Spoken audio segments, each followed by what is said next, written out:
Sarah, and I just traveled for 18 months with my 2 kids on a super low budget where we didn't have to save up a ton of money, and I want to give you all the tips on how you can travel for super cheap, especially with the family and especially abroad. My trip included 3 months in Europe, 6 months in Australia, and a road trip across America, North America. My first and greatest tip, and what we need to explore, is the difference between traveling and vacationing. We don't stay in fancy hotels, we don't fall for tourist traps, we live like locals, and that is how we afford to do it.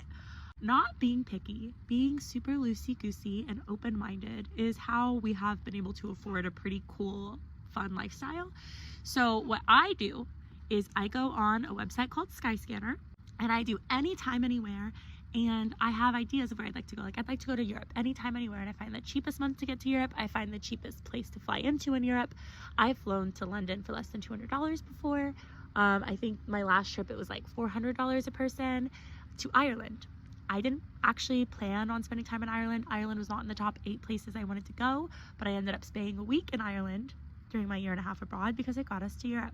So this kind of flexibility is how we afford traveling for super cheap. Another big part of it is long-term travel. When you go a place for a couple days or a week, this is a form of vacation, and it's going to be more expensive.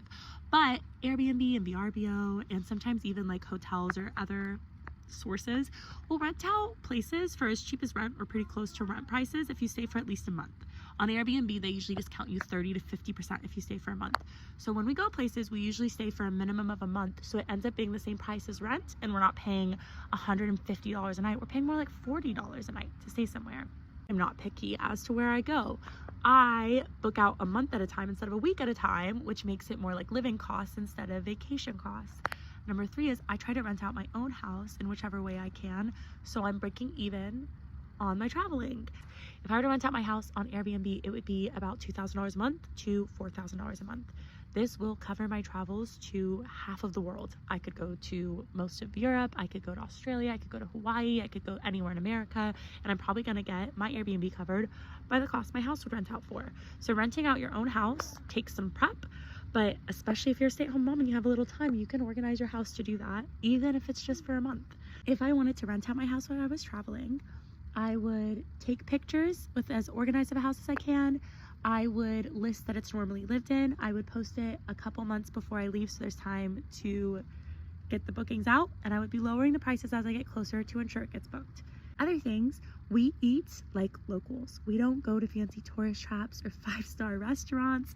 We like to eat at local grocery stores. One of my favorite things is the grocery stores in Greece and Italy. They are so cheap, and this is a way that traveling does not cost us any extra money, because my grocery haul in Washington State is over $300 a week, and my grocery haul in Italy was $80 a week, because I don't have that expensive of taste. I just like clean food. I like to just eat local meats and fruits and vegetables, and all over the world this is pretty accessible other than where I live in like the Seattle area. It's so expensive to eat just whole foods here. It's not expensive to eat whole real foods in Europe or in Australia or literally. The other cool thing though is eating out in other countries is so freaking cheap. I used to walk and get a coffee in Italy and in Australia, and it was $1 for my latte every single morning. So you can eat out in affordable places affordably, but I never went to the place that's like tourist trap $10 coffees ever, anywhere, under any circumstance. If I'm eating out, it's like $5 a person. And I know that like a lot of the people in my life are like, oh, I wish I could travel, I want to be like you, and then they go travel and they spend $20, $40, $80 on all these meals. Just eat like the locals, go to affordable places.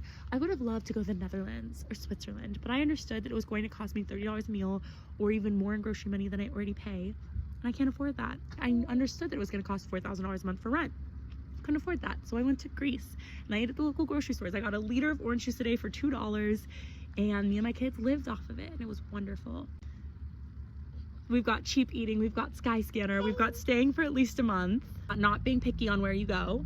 There's this phrase in Haiti, dégagé, which means making do with what you have.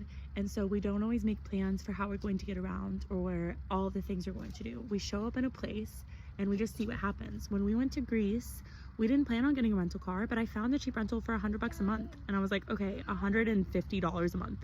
We can actually afford that, and we're gonna save money from figuring out public transit and Ubers and things. So we ended up doing that. That's just kind of the biggest secret, is showing up and making do with what you have. Dawn, what do you think for affordable travel? Do you have any advice for everyone on how we've traveled the world for so cheap? Yeah, I think like don't have a lot of standards. That helps a lot if you want to do it cheap. Slum it, bum it, have no shame. What's your favorite budget thing we've ever done outside of the country? Well, Bella Italia. We went to where all the Irish people really good advice. vacation in Italy, and they have like Italian Disneyland, where it's like $50 for a season pass. It's 75% as good as Disneyland. Food's amazing, and you can stay in a little cabin. That's what was it? Was it $200 a week? I forgot about this. So this is something. $200. Yeah, he's totally right. We stayed in a tiny home cabin in their version of Disneyland for $400 a week in northern Italy. It was super fun. It was on Lake Como. And that's one of my favorite things I've ever done. Travel hack. When we are at places, we try to do the free stuff, obviously, like hiking and swimming in beaches and exploring cities. We don't shop ever. We don't buy stuff. We don't really even believe in buying stuff. Stuff is a waste of time and energy and resource, and it's also just destructive for the environment. And consumerism is not our thing. When you're not a huge consumer and you travel just to enjoy the beautiful landscape and the beautiful people and the local foods, it's cheap and it's fun. And another thing, lastly, is just flexibility with yourself. We have changed our plans mid-trip before because traveling with kids is harder than we expected. And we actually did lose a little money changing our plans, but it was worth it. It's just letting go of the idea that you're going to have your perfect stay. You might not go to all the museums, you might not see all the sights, you might not do all the hikes. What I tell myself is, you wouldn't be here at all if you lived like a normal person. You're like, when I go to Europe, I have to go to France and I have to go to Paris. Like, if I have these ideas of what it has to look like, I'm not gonna be able to do it because I can't take my kids to Paris. It's too hard, it's too expensive.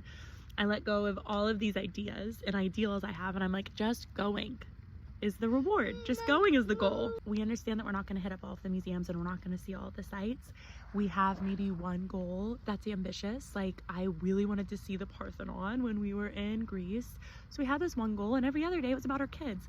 We went to donkey farms, we swam in beaches, we hung out at parks. The thing about traveling with kids that's so great is kids just want to play at parks and eat yummy foods and meet locals and play. And that's exactly what's affordable, and that's exactly what's accessible everywhere. Everyone has parks, everyone has people. If you have these ideas of the trip where you're gonna go to all the sites and you're gonna do all the tours, traveling with kids is gonna be a nightmare and it's gonna be expensive.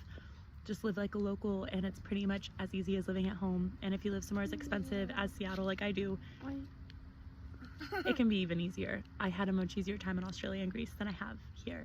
There's more for kids. There's more museums for kids, like play museums. There's more parks. People are nicer to kids. It's just more accessible. So that's my tip. Travel long-term, cheap, lower your expectations. When you're older and your kids are all grown up, you can go travel again and go hit up all those museums, because when you travel as cheap as me, it's not even that big of a deal.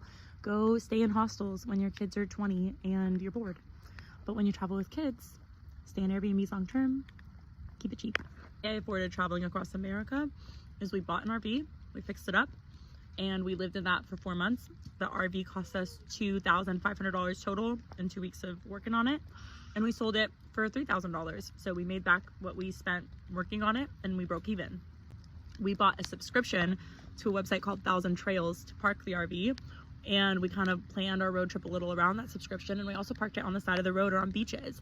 Ultimately, our traveling ended up being just the price of gas for the most part, because the price of gas and the price of 1,000 Trails. So 1,000 Trails membership was $700 for the year, and then the price of the trailer ended up being free because we sold it for what we bought it for. That was our rent because we were renting out our house. So that's how we avoided traveling across the country. If you buy something, you can sell something. Is there a risk to this? Of course there is. Be careful. But for the most part, I mean, it worked out for us to buy a trailer and sell a trailer. A cheap trailer, because we're not picky. Do you remember traveling across the world? Yeah. Was it fun? Yeah. What was your favorite part? Maybe in the museum. Museums. Something I do that's cheap when I travel too is I'll buy memberships or subscriptions to places even when I travel. I bought season passes to Gardaland, which was a theme park, and it gave us something to do for the whole week. That was super fun. I bought season passes to crocodilis in Northern Australia, so we could feed crocodiles every day that we were there. Subscriptions make sense if you go more than like 3 or 4 times, and then we just end up doing the same thing over and over again, which is also like living like a local. It's a hack I do where I live, and it's a hack I do when I travel.